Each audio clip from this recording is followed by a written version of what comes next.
Hello my dear friends, स्वागत है आपका अपने यूट्यूब चैनल डीएनए मैथमेटिक्स पर। तो आइए स्टार्ट करते हैं हम लोग आज रीजनिंग का एक टॉपिक जिसका नाम है odd one out. Odd one out means बेमेल या फिर जो विजातीय होता है, जो अपने ग्रुप में थोड़ा डिफरेंट होता है, उसको आउट बाहर निकालना, उसी को बोलते हैं हम लोग ओड वन आउट। तो होता क्या है एक्चुअल में, अगर मान लो 5 का ग्रुप है, 5 जनों का ग्रुप है, 5 व्यक्तियों का समूह है, उसके अंदर 4 तो है आदमी मतलब मेल और 1 है उसमें फीमेल। तो अगर हम लोग बोलेंगे कि इसमें से ओड वन आउट करो आप लोग, तो आप क्या करोगे, आप देखते ही पहचान जाओगे यार 4 तो मेल है और 1 फीमेल है, तो फीमेल को आप आउट कर दोगे। इसी को बोलते हैं ओड वन आउट। आपके एग्जाम के अंदर मोस्टली पीटीटी, पटवार और रीट के अंदर भी कई बार इस ओड वन आउट नाम के टॉपिक से क्वेश्चन उठ के आते हैं। तो आइए स्टार्ट करते हैं। मान लीजिए वहां पे क्या होता है, 4 वो देगा आपको option A, B, C and D, 4 option दिए। उनमें से कोई 3 तो सेम होंगे, लेकिन एक क्या होगा, डिफरेंट होगा, और वो किसी भी फॉर्म में हो सकता है डिफरेंट। ये आपका सेंस ऑफ ह्यूमर क्या कह रहा है, इस बात पे डिपेंड करता है कि आपका क्वेश्चन का आंसर किस डायरेक्शन में जाएगा। मान लो 3 दे दिए उसने, ऐसे करके 3 तो बना दिए उसने ट्राइंगल इस शेप में, और 1 बना दिया उसने ऐसे करके कुछ चतुर्भुज बना दिया। 3 तो त्रिभुज बना दिए और 1 चतुर्भुज बना दिए। फिर वो आपको बोलेगा कि इसमें से ओड वन आउट करो, कि इसमें से डिफरेंट कौन सा है वो फाइंड आउट करो, वो निकालो। तो हम लोग क्या करते हैं, इजीली देख के बता सकता हूं मैं कि यहां भी त्रिभुज है, यहां भी त्रिभुज है, यहां भी त्रिभुज है, लेकिन ये एक क्या आ गया, चतुर्भुज आ गया। 3 ट्राइंगल है बट एक क्या है, क्वाड्रिलेटरल आ गया। तो इस क्वाड्रिलेटरल को हम लोग इजीली फाउंड आउट करके और इसका जो भी अपने बॉक्स होगा उस पर क्लिक कर देंगे। एक तो ये हो गया। तीसरा, मान लो वो दे देता है कुछ यूं, पेयर्स यूं दे देता है, पिता, डी पे दे देता है मामा, और इस नंबर पे दे देता है वो फूफा, और यहां पे दे देता है वो दीदी, और फिर आपको बोलता है कि इसमें से बेमेल छांटिए या फिर ओड वन आउट कीजिए। तो आप लोग देखोगे यार, पिता भी मेरा ही है, पिता भी, दीदी भी मेरी दीदी है, फूफा भी मेरी बुआ का हस्बैंड है, और मामा मेरी मम्मी का भाई है, तो इनमें से कौन सा डिफरेंट करूं, ऐसे आप लोग सोच में पड़ जाते हो। अब यहाँ पे क्या है, इतना ज़्यादा डीपली नहीं सोचना आप लोगों को। और मोस्टली क्या होता है, अपने ये जो एग्ज़ाम है ना पीटीटी का, पीटीटी के एग्जाम में तो डीपली सोचना ही नहीं है, एकदम इजीली जो भी आपको इजीली ओड वन लग रहा हो या फिर जो भी आपको इनमें से बेमेल लग रहा हो, इजीली उसको उठा के बाहर पटक दो। जैसे यहां पे देख रहे हैं पिता, दीदी, फूफा, मामा, ये भी मेल है, ये भी मेल है, ये भी मेल है, लेकिन ये दीदी क्या है, फीमेल है। अब यहां पे इन चारों के अंदर डिफरेंट ऑप्शन कौन सा हो गया हमारा, ये दीदी डिफरेंट ऑप्शन हो गया। तो इसी पे क्या कर देंगे, क्लिक कर देंगे। ओके माय डियर फ्रेंड्स, अब देखते हैं कुछ यूं आ जाता है। मान लो 1 दे दिया उसने एप्पल, 1 दे दिया ऑरेंज, 1 दे दिया बनाना,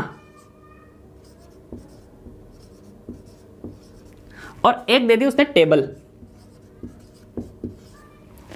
अब कई बच्चे क्या करते हैं, दिमाग का साहब टेबल है, उस पे बनाना पड़ा है, एप्पल भी पड़ा है, लेकिन ऑरेंज क्या है, गोल होने के कारण लुढ़क गया। तो भैया इस तरीके से सोचोगे आप भी लुढ़क जाओगे।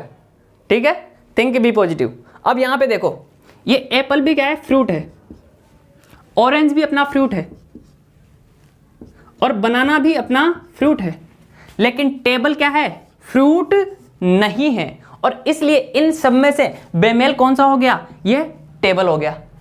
ओके, कर दोगे इजीली। अब थोड़ा सा इससे हार्ड की ओर चलते हैं। मान लो वो ऑप्शन आपको कुछ इस तरीके से दे देता है। पहला दे देता है गाजर, मतलब कैरेट, दूसरा दे देता है आलू, तीसरा दे देता है टमाटर और चौथा दे देता है शकरकंद। शकरकंद। ओके माय डियर फ्रेंड्स, ये 4 ऑप्शन दे दिए इसने। अब आप यहाँ पे कंफ्यूज, यार ये तो चारों ही सब्जियों के नाम है। शकरकंद को हम लोग इजीली उसके रूप में भी खा सकते हैं, लेकिन होते तो चारों ही सब्जियों या फल फ्रूट से रिलेटेड है, तो इनमें से कौन सा डिफरेंट होगा? तो अब देखिए कैसे डिफरेंट करना है। देखो साहब, गाजर जमीन में से निकलती है, मतलब ये क्या है, एक जड़ है। इसमें से अपने को फल कहां से प्राप्त होता है? जड़ से अपने को फल प्राप्त होता है। आलू ये भी जड़ ही है। टमाटर, ये देखो टमाटर जड़ नहीं है, टमाटर आता है पेड़ के ऊपर ऐसे लटका हुआ। और ये देखो शकरकंद, शकरकंद भी क्या है, एक जड़ की ही फॉर्म है। तो क्या हुआ, ये भी जड़ से प्राप्त हुआ, ये भी जड़ से प्राप्त हुआ, ये भी जड़ से प्राप्त हुआ, लेकिन ये जड़ से प्राप्त नहीं हुआ। लेकिन कई बच्चे क्या करते हैं, वहां पे कंफ्यूज होके शकरकंद लगा देते हैं। अब कई बच्चों को क्या है, शकरकंद मालूम नहीं है क्या है। तो माय डियर फ्रेंड्स, वहां पे अपना कॉमन सेंस और जनरल सेंस दोनों बना के और दिमाग के चारों घोड़े खोल के बढ़िया फुल 120 की रफ्तार से जैसे टाइगर दौड़ता है वैसे दौड़ाना है। नेक्स्ट ऑप्शन देखते हैं माय डियर फ्रेंड्स। मान लो वो दे देता है आपको options ear, nose, hand and tongue. ये आपको ऑप्शन देता है 4। अब वो बोलता है कि इनमें से एक बेमेल छांटिए या फिर एक ऑड वन आउट कीजिए। अब इनमें कैसे करोगे? आप देख रहे हो कि चारों के चारों हमारे बॉडी पार्ट्स है, चारों के चारों बॉडी पार्ट्स है, कैसे आउट करें? तो देखिए इनमें भी एक कॉमन चीज है, कान, नाक और अपनी जो जीभ है, और ये क्या है, हाथ। कान, नाक और जीभ, ये तीनों हमारे शरीर में इंद्रियों के रूप में काम करते हैं। ये क्या है, हमारे शरीर के सेंसर्स है। क्या है? सेंसर। आपने हॉस्पिटल में देखा होगा, वहां पे लिखा होता है ENT विशेषज्ञ, उनके लिए अलग से बोर्ड लगा होता है। तो वो ENT कहां से आया देखना, ईयर का E, नोज का N और टंग का T, हो गया ENT।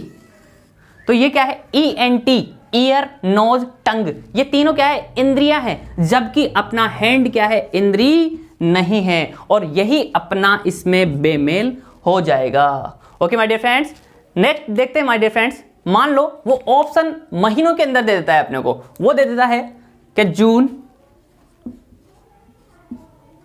November, January and fourth option दे देगा अप्रैल। और इनमें से आपको फाइंड करना है ऑड वन आउट, कि इनमें ऑड वन बेमेल कौन सा है। इसको आप लोग एक छोटी सी ट्रिक के थ्रू जान सकते हो, या एक सूत्र है छोटा सा, मतलब चुटकुला मान लो। जून नवंबर जानिए, जून नवंबर जानिए, अप्रैल सितंबर 30, 28 की फरवरी, बाकी सब 31। आई बात समझ में कि जून नवंबर जानिए, अप्रैल सितंबर 30, 28 दिन की फरवरी, बाकी सब 31। आ गई बात समझ में? तो जून, नवंबर और अप्रैल अपने ट्रिक से क्या हुए, ये तीनों 30, 30 और 30 हो गए। लेकिन ये जनवरी क्या है, ना तो फरवरी है, ये जनवरी है, तो ये बाकी सब में आ गई, और इसलिए इसमें कितने दिन हो जाएंगे, 31 दिन हो जाएंगे, और यही अपना क्या हो जाएगा, बेमेल ऑप्शन हो जाएगा, और यही अपना आंसर हो जाएगा। अब मान लो संख्याओं की फॉर्म में वो कुछ ऐसे दे देता है, वो दे देगा आपको 4, 25, 67 और 64। वो आपको इस फॉर्म में दे दे, मान लो कि इनमें से बेमेल छांटो, तो आप लोग क्या करोगे, कंफ्यूज, 4, 25, 67, 64।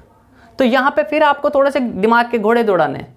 देखो 4 क्या लिख सकता हूं मैं, 2 का वर्ग, 2 का स्क्वायर। नेक्स्ट देखो 25 दिखाई दे रहा है, हम लोगों ने देख रखा है 25 क्या है, 5 का स्क्वायर। नेक्स्ट देखो 67, जो कि किसी का भी वर्ग नहीं है। और नेक्स्ट है अपना 64 जो कि 8 का वर्ग है। तो यहाँ पे ऑटोमेटिकली हम लोग देख सकते हैं कि ये जो 67 है 67 है, ये क्या हो गया अपना आंसर हो गया, यही अपना ओड वन आउट होगा। एक और नंबर्स पे बेस एक सवाल और देख लेते हैं। मान लो वो संख्या दे देता है 1, 8, 64 एंड 7, वो दे दे यूं, तो इनमें क्या करेंगे? देखो साहब, यहां पे अगर हम लोग विषम संख्याओं का देखते हैं तो एक विषम संख्या है, 7 विषम संख्या है, लेकिन 8 और 64 सम संख्या है, तो सम विषम का नहीं बैठ रहा। देखो साहब, ये किसी का वर्ग नहीं है, एक का ही वर्ग है, और लेकिन 7 किसी संख्या का वर्ग नहीं है, 8 किसी संख्या का वर्ग नहीं है, 64 वर्ग है। वर्ग वाली बात नहीं बैठ रही। किसी संख्या का भाग पर्टिकुलर का 3 में कंटिन्यू नहीं जा रहा, भाग भी नहीं जा रहा, ना तो 2 का जा रहा, मतलब 1 में 2 का नहीं जा रहा, 7 में भी 2 का नहीं जा रहा, 3 का भी नहीं जा रहा, दोनों में। ये भाग देने वाली ट्रिक भी अपनी नहीं बैठी। देखो, एक को लिख सकता हूं मैं 1 का घन, 1 का क्यूब। 8 को लिख सकता हूं मैं 2 का घन, 2 का क्यूब। और ये है 64 को लिख सकता हूं मैं 4 का घन, लिख दिया। लेकिन ये 7 किसी भी संख्या का घन नहीं है, और इसीलिए यही अपना ऑप्शन एकदम राइट हो जाएगा। ओके माय डियर फ्रेंड्स, कुछ और एग्जांपल्स देख लेते हैं, इनका आप स्क्रीनशॉट ले लीजिएगा। पहला एग्जांपल है हिंदी, उर्दू, गुजराती और राजस्थानी। इनमें से आपको क्या डिफरेंट लग रहा है? कई लोग उर्दू कर देते हैं, पता नहीं क्यों, क्या है उनके माइंड में, और जो राजस्थान से हैं वो गुजराती कर देते हैं, और जो किसी से नहीं है, कई लोग हिंदी भी कराते हैं एग्जाम में, लेकिन वो नहीं करना है। थोड़ा कॉमन सेंस, लॉजिक और आपकी जो जीके हैं, जनरल नॉलेज है, वो सब इसमें पुटअप कर देनी है। देखो, ये जो राजस्थानी हैं, ये हमारी संविधान की 8वीं अनुसूची के अंदर शामिल भाषा नहीं है, इसलिए इसका ऑप्शन क्या हो जाएगा? राजस्थानी, क्योंकि राजस्थानी हमारे संविधान की 8वीं अनुसूची के अंदर शामिल भाषा नहीं है। Next my dear friends, Meghalaya, Lakshadweep, Sikkim और केरल। गौर से देखो, मेघालय, लक्षद्वीप, सिक्किम और केरल, इनके अंदर कुछ कॉमन चीज दिखाई दे रही है। देखो, मेघालय, सिक्किम और केरल तीनों अलग अलग राज्य हैं, स्वतंत्र राज्य हैं, लेकिन जो लक्षद्वीप है हमारा, ये एक केंद्र शासित प्रदेश है, इसलिए इसका आंसर क्या होगा? Option number B is the right answer. Okay, Lakshadweep. Next है थायराइड, वृक्क, पिट्यूटरी, अग्नाशय। ये तीनों option A, C and D, thyroid, pituitary and अग्नाशय, तीनों ही ग्लैंड्स है, ग्रंथियां हैं, नलिका विहीन ग्रंथियां हैं, जो हमारे शरीर के अंदर पाचक रसों का या एंजाइम्स का स्राव करती है। लेकिन ये जो वृक्क है, ये हमारे शरीर का एक अंग है, जो क्या करता है? ब्लड को प्योरीफाई करता है, यूरिया को डिफरेंट करता है। ओके माय डियर फ्रेंड्स, तो इसका option number B right answer हो जाएगा, वृक्क। नेक्स्ट है गुलाबी, बैंगनी, नारंगी, हरा।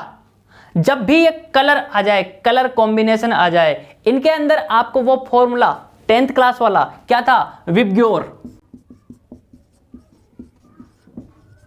या फिर हम इसको यूं लिख सकते हैं, बेनी आह पिनाला।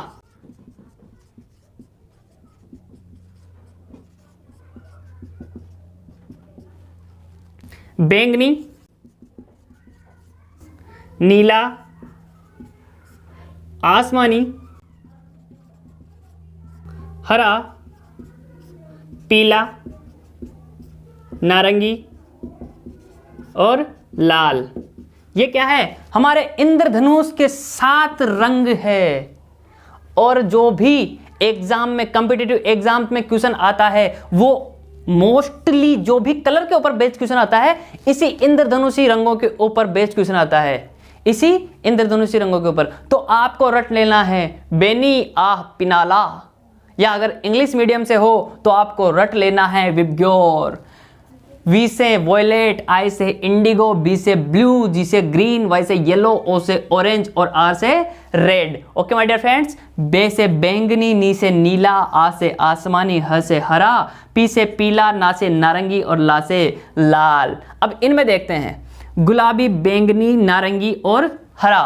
तो इनमें हम लोग देखते हैं कि बैंगनी, हरा और नारंगी तीनों हमारे इंद्रधनुष के अंदर आने वाले रंग हैं, जबकि ये जो गुलाबी है ये थोड़ा डिफरेंट है और यही हमारा करेक्ट ऑप्शन हो जाएगा। Okay my dear friends. Next देखते हैं 5th क्वेश्चन। इसके ऑप्शन है टेलीफोन, टेलीविजन, अखबार और रेडियो। इनके अंदर थोड़ा अगर गौर से देखोगे तो एक चीज कॉमन नजर आ रही है, वो क्या है? टेलीफोन, टेलीविजन और रेडियो तीनों इलेक्ट्रॉनिक्स के संसाधन हैं। तीनों बिना लाइट के, बिना ऊर्जा के नहीं चल पाते। जब स्टार्ट करते हैं तो लाइट की आवश्यकता होती है, लेकिन अखबार थोड़ा डिफरेंट है, ये इलेक्ट्रॉनिक्स नहीं है। Okay my dear friends. Next question है, next question number based question है। इसके अंदर हम लोगों को कई चीज़ों का संज्ञान देखना पड़ता है। सम, विषम, वर्ग, घन, किसी संख्या का भाग जा रहा हो, कॉमन संख्या का, कई ऐसी बातें हैं जो देखनी पड़ती है, अभाज्य, भाज्य वगैरह वगैरह वगैरह, कई चीज़ें हम लोगों को देखनी पड़ती है। आइए देखते हैं 6th क्वेश्चन। 6th क्वेश्चन है 15, 17, 23, 29, 15, 17, 23 और 29। क्या चीज़ आपको कॉमन दिख रही है इनमें?